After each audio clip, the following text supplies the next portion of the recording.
Хомеохелп представя Дао на хомеопатията от Иан Уотсън.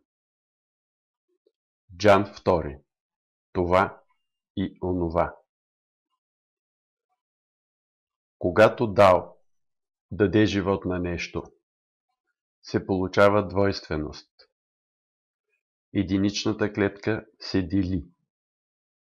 Едното става две. Всичко, което се появява в света на формата, има своята противоположност.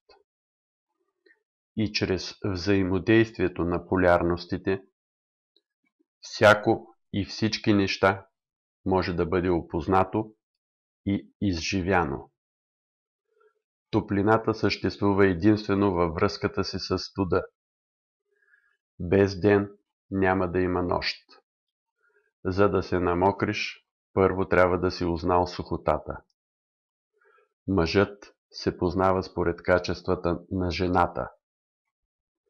Всичко, което се разширява, един ден ще се свие.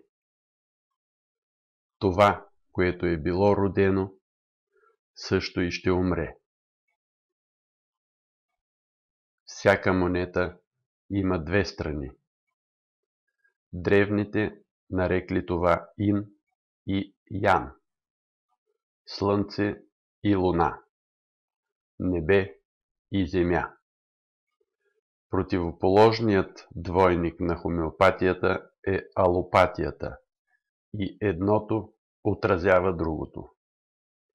Само вечното Дао няма своето противоположно, затова не може да бъде означено като това или онова. Не вземайки страна, Дао обгръща всички неща, както тези с форма, така и безформените. Без начало, никога не свършващо. Бидейки отвъд света на противоположностите, Дао е и винаги ще бъде. Затова е казано, че Дао, което може да бъде изказано с думи, не е Дао.